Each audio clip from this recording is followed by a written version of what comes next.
Mit navn er Galavis, og jeg vil gerne byde jer alle sammen velkommen på vegne af komiteen. Vi er meget glade for jeres støtte og jeres interesse. Vi samles i dag, fordi om 5 dage er det årsdagen for massakren i Halabja. Vi mindes de tusinder af mennesker, der blev myrdet og såret. Saddam viste sit umenneskelige ansigt i Halabja. Den ubeskrivelige og umenneskeligheden, der prægede hele hans diktatur. Saddam er nu faldet. Vi har et nyt håb. Vi kurder skal leve i fred og sikkerhed. Vi siger alle sammen, aldrig mere et halabja som 16. marts 1988. Velkommen til jer alle sammen igen. Nøjagtigt den 16. marts for 16 år siden i 1988 angreb det irakiske regime på en umenneskelig måde den kurdiske befolkning i byen Halabja. Angrebene startede ved middagstid, da de spiste frokost, over hele byen. Så snart folk fandt ud af, hvad der var sket, begyndte de at løbe chokerende rundt på gaderne, hvor de begyndte at kaste op, og derefter faldt livløs sammen. Der var kaos overalt i byen, og folk løb bare for livet. De mødre og fædre, som tog sig af deres børn, faldt livløs sammen med deres børn i armen på stedet. Mens de havde deres børn på armen. Der lå lige over det hele af mennesker, fugle og så videre. Alt hvad der kunne trække vejret. De, der nåede at flygte ud af byen mod grænsen til Iran, blev jaget og fanget af regimets bombefly. Og der var ligeledes også lige overalt ude på vejene, så længe øjet rakte. De overlevede forsøgte at flygte til Iran. Da store dele af byen efterfølgende blev jævnt med jorden ved hjælp af dynamit og bulldozer.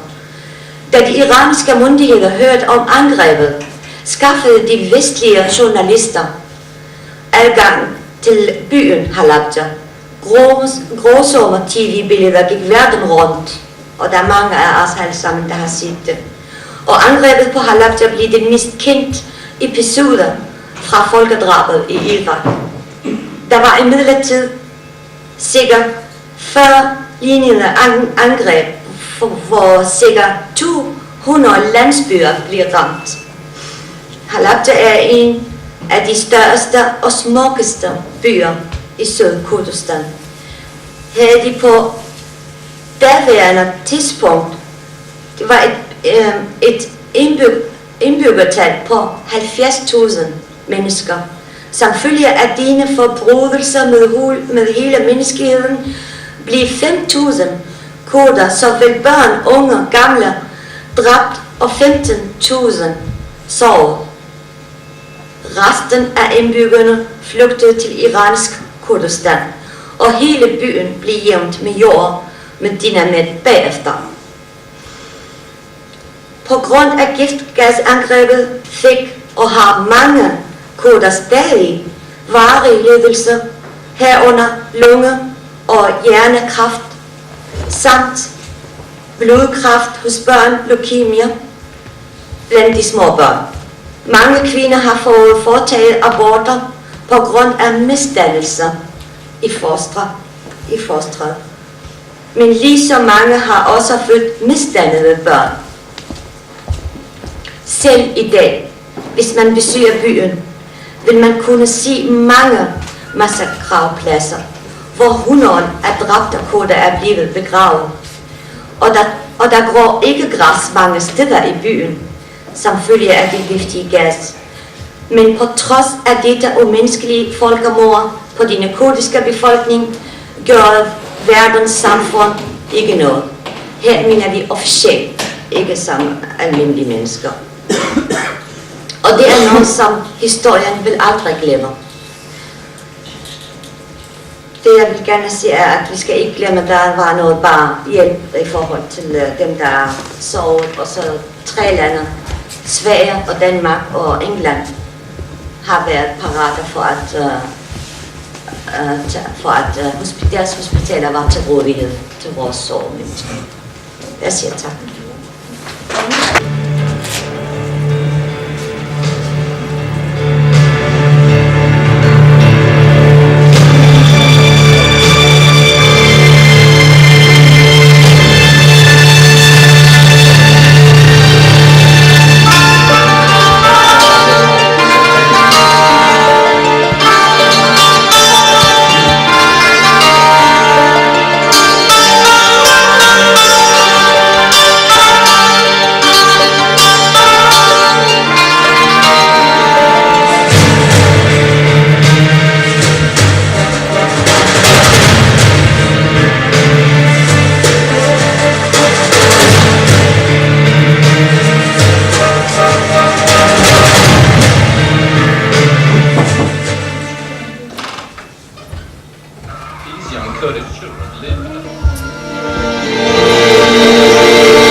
I 1979 fik Saddam som præsident i Irak den fuldstændige magt over landet.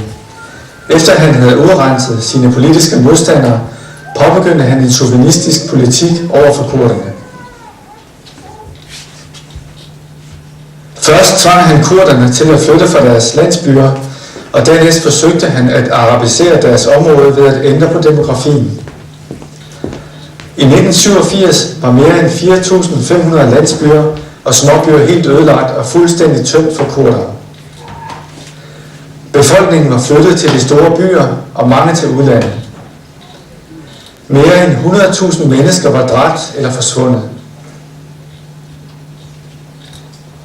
Samme år lagde Saddam en djævelsk plan for udryddelse af kurderne.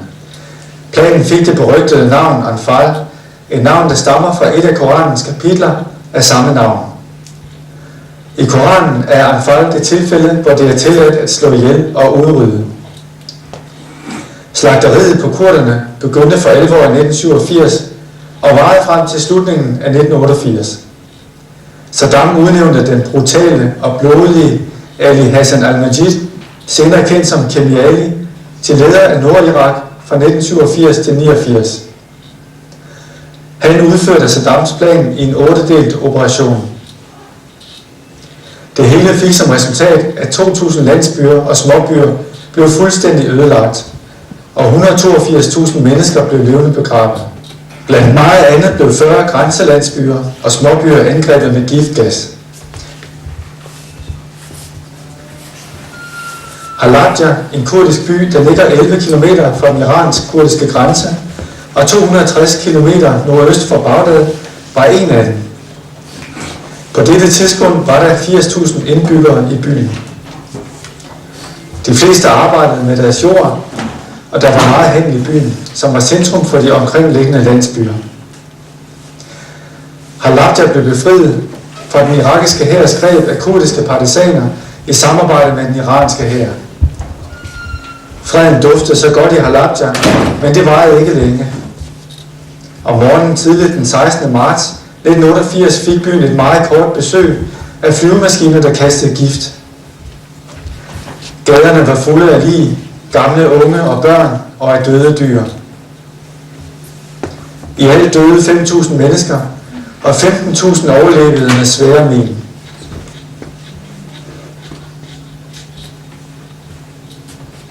Selv i dag, efter 16 år, er der tydelige spor efter den sorte dag. Man kan kende det på en unaturlig grøn farve, som træer og planter har, og på de mange misdannede børn og unge, som er kommet til verden efter katastrofen. Den selv samme dag, den 16. marts 1988, begyndte Saddams medier at fortælle om den irakiske sejr over forræderne. Det hjalp fjenden. Dagen blev fejret med fester og nationale sange. Det irakiske regime har aldrig indrømmet at have brugt kemiske våben. Kun én gang har det været nævnt, og der blev skylden lagt på Iran. Der var dog rygter om, at en officer havde indrømmet Iraks ansvar. في معركة كربلاء 8 لم يستطع الجيش العراقي أن يستعيد أي جزء غير بسيط من الأراضي اللي استطاع الجيش الإسلامي أن يحررها. فأخذ يستخدم العوامل الكيميائية اقتناعا منه بأنه الحل الوحيد لإيقاف الزخم الإسلامي. واحنا كرباء ويوم على الجمهورية الإسلامية نظر ونعتقد باستخدام طلعات الجيش العراقي للعوامل الكيميائية. شعبنا مستعدين نشيل فوق كتوفنا. Jeg er parat til at bære alle de folks byrder, ligesom en god søn bærer sine gamle forældre på sine skuldre.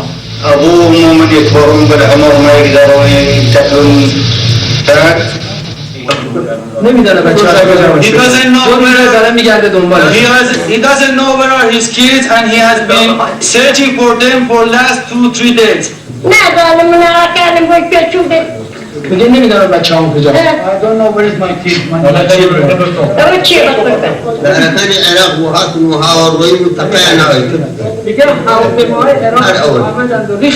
He says we know that it was the Iraqis airplane and they came here and bombed and left. Det er en stor smerte for kurderne, at intet land i verden officielt har reageret på denne forbrydelse. Ikke engang med protester over for Saddams regering. Billeder fra Halabja blev bragt på alverdens tv-kanaler, så alle med deres blotte øje kunne bevidnes regeringen. Danmark og især Sverige har dog hjulpet ofre for gasangrebene med sygehusbehandling.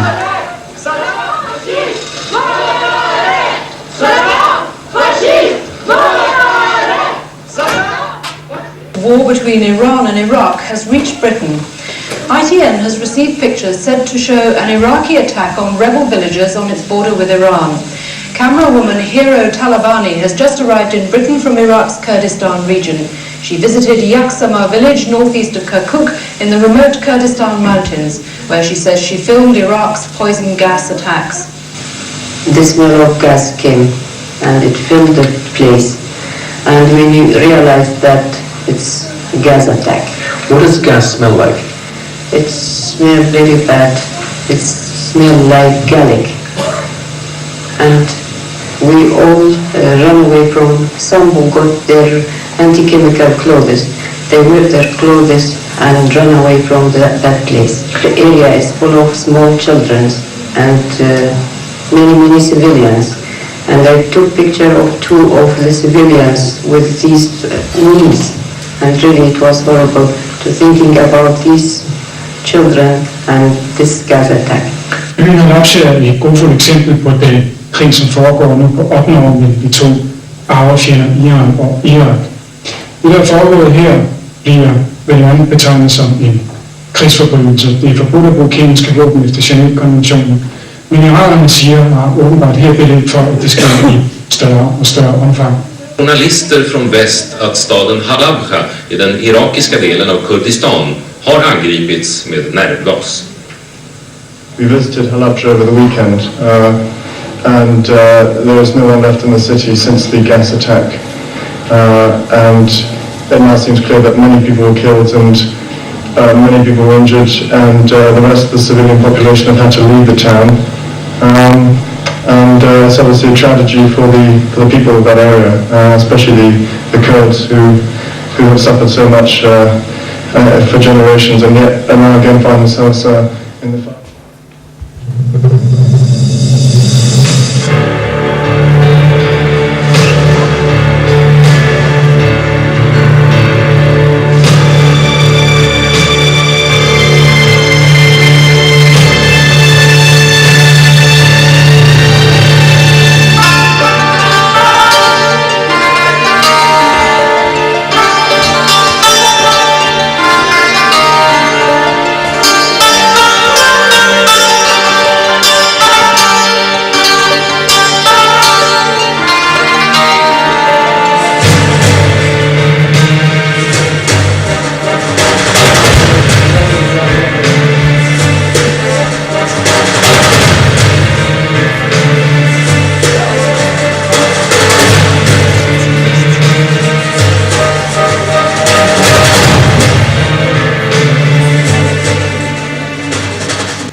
Nu viser vi et stykke musik af Ahmad. Han kommer fra et musikalsk familie. Hvor er min sjæl og min tanke så ufrugtbar og dog bestandig pint af indholdløse, vellystige, kvalfulde vejr. Skal der åndernes tungemund aldrig lysnes på mig, skal jeg altid lade. Dette liv er bagvendt og rædsomt, ikke til at udholde. Punkt.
Alt duftede af frihed. Og dem der har set en periode af deres liv, at de mistede frihed, det ved præcis, hvad det betyder. At frihed har et meget specielt lugt. Men det tog ikke lang tid. Nogle dage efter, så kommer der noget. Lad os kigge på det sammen. Hvad er det, der skete?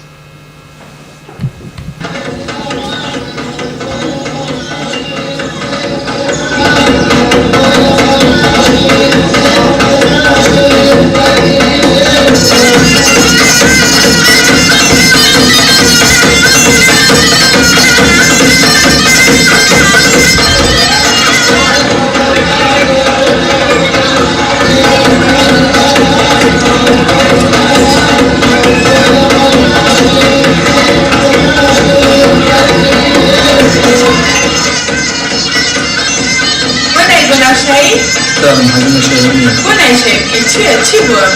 هزینه بس سیری کن شهر تو هیچ وقت کن هزینه بس سیری کن لیلا تو هستی که هر خود شدن در دستاوا وانیا کس نماولن توان بارانه عذابی نکشاده امو کل بینیویتی امو انسانی که عراقی ام عذاری کشاوا داره من بیتنی لسوزان ناکم سوزان نیه که لحمو بیتاوانه تو بس شای خود ندیو که چون پیسو بخلانه تعدل شرف و ناموس خلقم چون جنوب ناقبجن اما نحيي هالجدين وديانة الإنسانية بالبيانة وایا درسته بس بالبیرت به کم روزی آزادی شارکیه لپنای ام آزادیه دا خلقی کی زور خوشه استکانی لدست دارن استهر ام خلقانن تانی ام آزادیه دکیشن تو دزانی ام آزاد بین حس اكيد دوباره لدایی بین ایتر تعدا ظلم لدست وحشی کن نبینی روشتن بابورون بخشی حیوانات جیگان ایرانیان ایره شوینی انسانی آزاده أنا سوزان بود بالشهر سوزان تو چال نستعمل برمكة إما بو آزادي لدايبين بو آزادي دمرين أما طالبة دجنان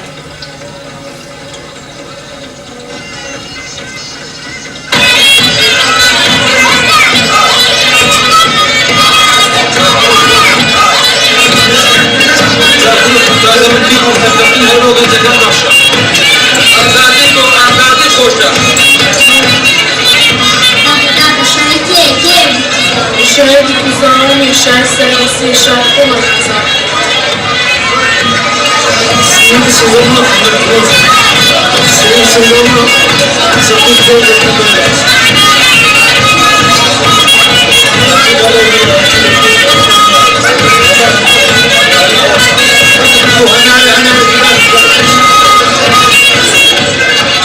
كان شرشتكنا بصير جيش بحثنا وكبحياتي نافعا كذا وبنام شاينا لك أنا تنسى رأيي قديم لو تنسى سوى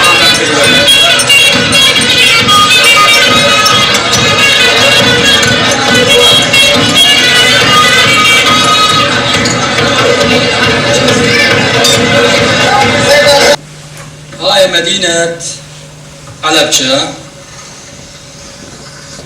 وهاي منطقة عنب وفي هذه النقطتين يتواجد فيها كثافة سكانية عالية جدا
ڕۆی چەند جوانە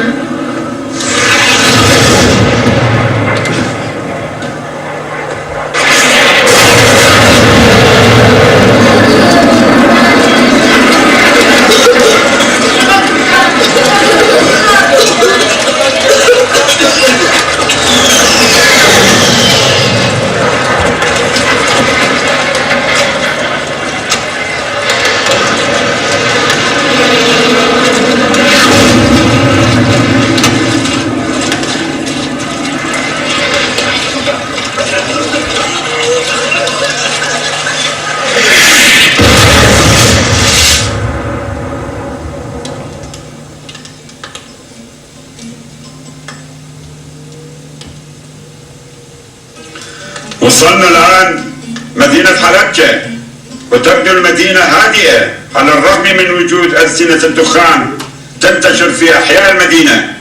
ومن المؤمل أن تقوم اللجان الخيرية التي وصلت توا إلى هذه المنطقة والتي تقوم بدورها في إخلاق المصابين من جراء استخدام هذا النوع من الغاز المجهول والذي أغمى المصابين، حيث أعدت اللجان بعض المخيمات ومناطق إخلاء لهذا الغرض. هل بإمكانكم تحديد نوع الغاز المستخدم من قبل الحكومة المركزية؟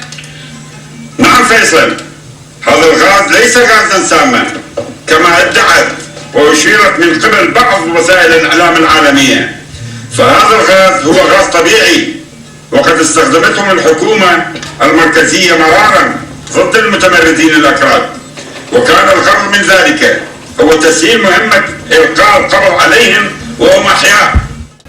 Nu vil jeg gerne få lov til at præsentere Masud, og vi har valgt det på den måde, at det er ham, der fortæller lidt om sig selv. Værsgo, Masud. Altså for 2 år siden var jeg til en minearrangement i anledning af Halabja-massakren i Belgien. Under arrangementet var der en kurdiske pige fra byen Halabja, som læste en lille digt på kurdisk. Digten handlede om pigens følelser for byen Halabja. Jeg kan ikke huske hele digten, men en del af digten lød sådan. Jeg skrev dit navn i sandet, men vinden tog det. Jeg skrev dit navn i vandet, men stormen tog det. Jeg skrev dit navn i mit hjerte, og der ville det altid stå. Jeg blev virkelig påvirket af hende og den digt, som hun læste, og hendes følelser for byen. Og derfor har jeg besluttet at skrive en sang til byen Halabja. Resultatet blev et musikværk i samarbejde med en række kurdiske, iranske og danske kunstnere. Musikken er blevet arrangeret af den iranske musiker Pejman Madani. Den kurdiske musiker Guran Mohammed Ibrahim har spillet solo med violin og stået for produktionen. Den kurdiske instruktør Bakhtiar Fars har været som instruktør for videoklippen. Videoklippen er blevet lavet i samarbejde med Københavns Ballet Akademi og NTV, som står for Nørrebro TV.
Adel Idram er født og opvokset i en kurdisk landsby i Tyrkiet og kom til Danmark i 1982 som 17-årig.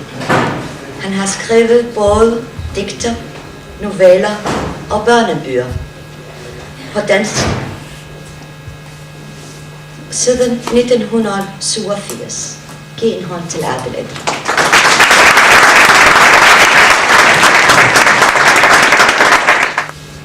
Det første digt, som jeg vil læse op, hedder Nattens fred.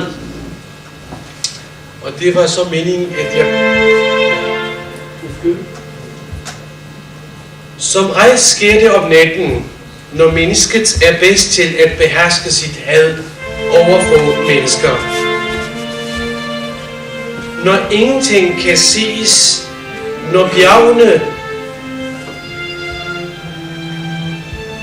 bjergenes lyde overtager flodens uendelige sang, når frøernes ekko illustrerer nattens fred, når børn for længst er gået i seng med deres sovedyr, når de forelskede for sidste gang den aften har visket kærlighed, når drømmene er dybest, når det bedste eventyr om prinsessen er blevet fortalt, når nattens enorme himmel har lagt sig over de støvede gader, når sommerfuglene har søgt tilflugt under rosenbuske, når nattergaden har sunget det sidste vers.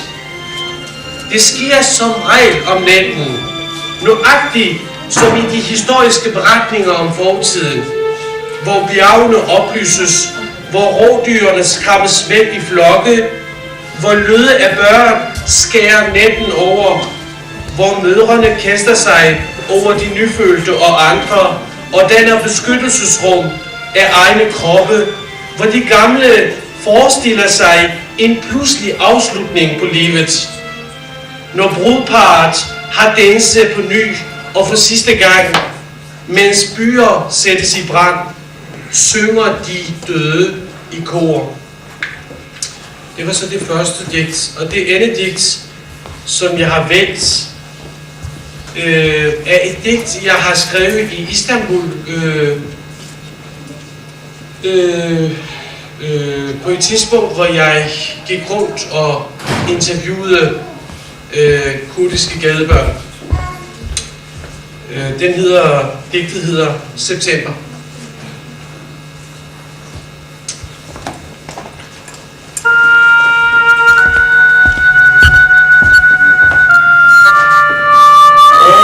Septemberaften, at du sådan bare kan forvente dig til regnvejr, stikke af fra lyse tider, forsvinde fra gaderne imellem de forelskede, søge tilflugt i digterens poesi. Sådan cirka et par måneder inden vinteren. Du septemberaften, at du sådan bare kan forvente dig til vejen, indgyde hyttedrengen hjemvig, ønske skovene uro, havet uro, gøre gadebørnene angste for de lange og kolde nætter, omkring byens broer eller i dens parker. At du sådan bare kan søge tilflugt i kærlighedssange, sådan cirka et par måneder i jul. Du septemberaften, at du sådan bare kan lade månens skygge dig. Lad de endnu grønne marker i tusmørke viske digteren i øret. I byens gader, mennesketomme, bortset fra de få gadebørn, der endnu ikke er faldet i søvn. Rundt om byens fine gader, mens du erklærer høsten i hus og lykønsker nogen, sådan cirka kvart i midnat, sådan cirka.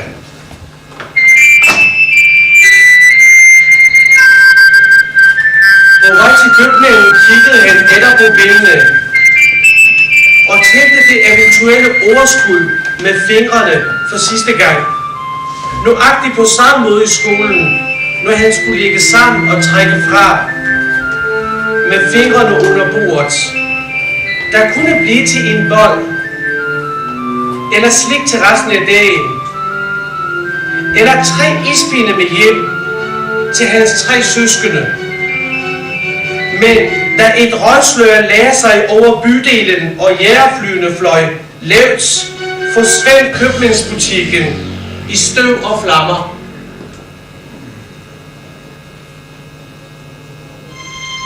Senere på dagen, da roen havde lagt sig, fandt man en bold i vejkanten, uberørt, spildeklar.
Sig velkommen til vores unge musikere. Værsgo.